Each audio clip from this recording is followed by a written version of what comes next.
N'hésitez pas à liker la vidéo si elle vous a plu et surtout de vous abonner et d'activer la cloche des notifications pour être informé de toutes nouvelles vidéos. Bien à vous et les nuits.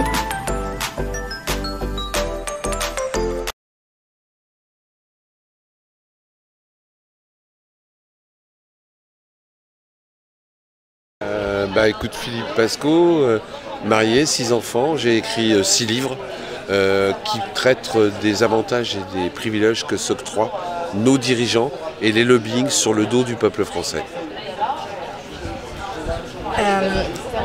Est-ce que tu peux nous parler de ton implication au niveau de Julian Assange? Alors c'est plus une implication, c'est une normalité. On ne peut pas laisser mourir seul, comme un chien, comme ils sont en train de le faire, quelqu'un qui a uniquement voulu dire la vérité, uniquement voulu avertir le peuple français des magouilles de nos dirigeants et des lobbyistes. Et ce type-là, parce qu'il a voulu dire la vérité, ça fait 10 ans qu'il le paye en prison.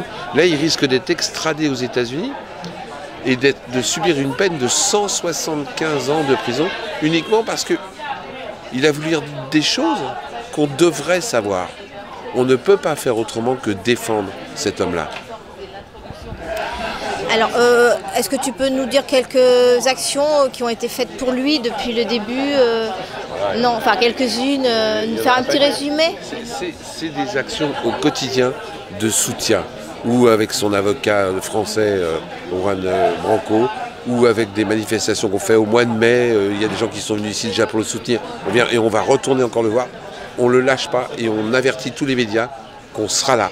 Et qu'on ne laissera pas ce type-là se faire tuer dans l'indifférence générale. Surtout dans un pays comme la France et l'Angleterre, qui sont des pays dits développés, où soi-disant la torture psychologique n'existe pas, la torture humaine n'existe pas. On montre du doigt des sociétés émergentes qui soi-disant torturent, et nous on le fait dans notre pays, uniquement parce que quelqu'un a voulu dire la vérité.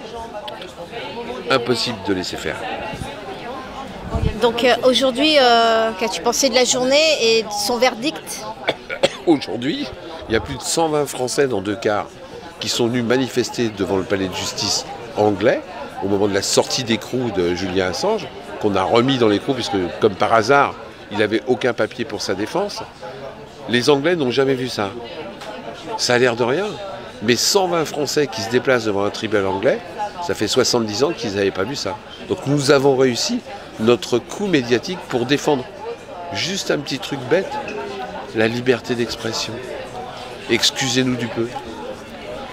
Tu peux nous dire un mot sur le verdict, un petit peu résumé qu'en fait... Il n'y a pas de verdict. Aujourd'hui, ils ont reporté parce qu'ils ont constaté, les avocats de Julian Assange ont constaté qu'il n'avait même pas les documents à fournir qu'il avait pour pouvoir se défendre devant le tribunal, puisqu'on lui a tout pris, ses ordinateurs, ses papiers, etc.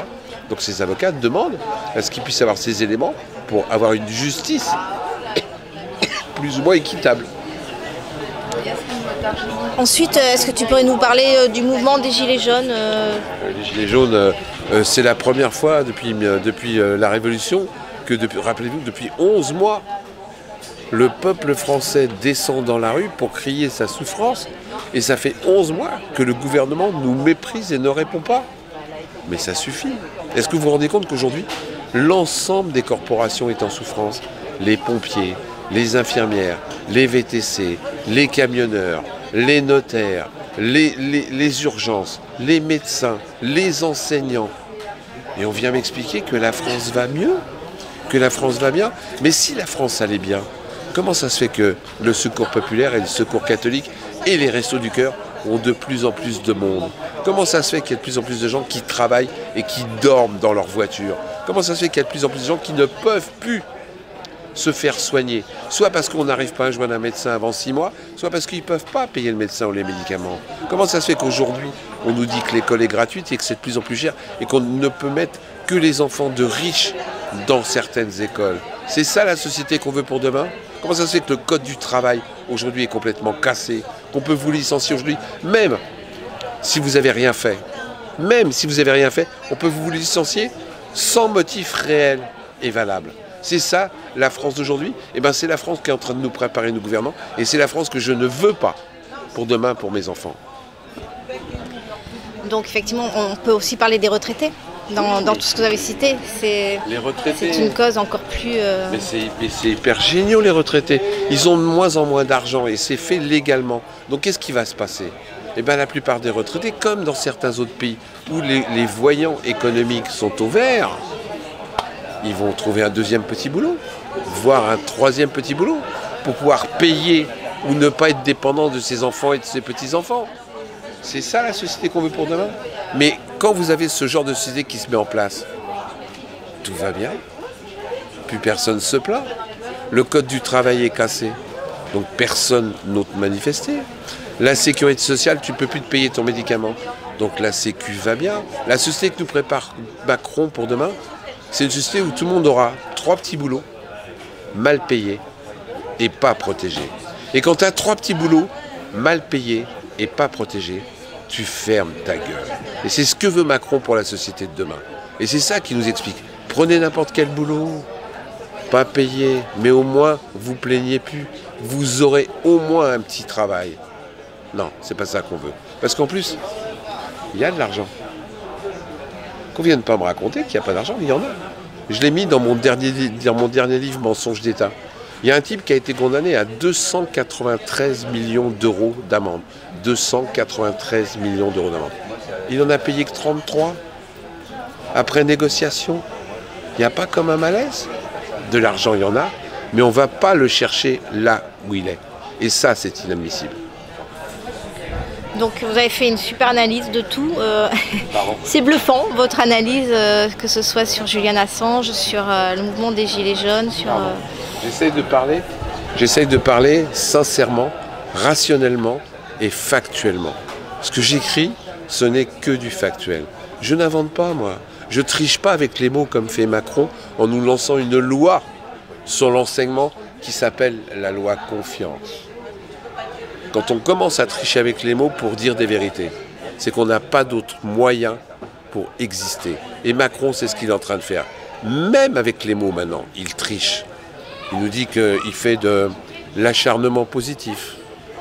C'est quoi de l'acharnement positif? Ah, mieux. À Rouen, il y a un nuage de dioxine qui est répandu, qui est 4 fois plus haut que la normale. Et on nous explique que c'est normal. Moi, j'ai du mal à comprendre que quelque chose qui est au-dessus de la normale, ça soit encore normal. Et bien ça, c'est les discours qui nous tiennent aujourd'hui. Et malheureusement, il y a encore quelques personnes qui le gobent. Mais arrêtez de gober les discours. Quand vous allez vous réveiller, vous allez pleurer. Très fine analyse, enfin en tout cas, c'est parfait. Il n'y a rien à dire, je n'ose même plus poser de questions parce que vous répondez avant. Et en tout cas, merci beaucoup, surtout que tu as été beaucoup sollicité aujourd'hui, je lui vous du tu. Et c'est vraiment très gentil d'avoir pris... C'est moi qui vous remercie de continuer à informer les gens, malgré le fait que c'est de plus en plus difficile d'avoir des petits médias, que c'est de plus en plus difficile que les gens regardent. Continuez à faire vos propres médias, qui sont les médias de la vérité, parce que c'est des médias de proximité. C'est des médias du peuple. C'est des médias qui ne peuvent pas tricher parce que vous êtes sur le terrain. Continuez, à bientôt. Ciao.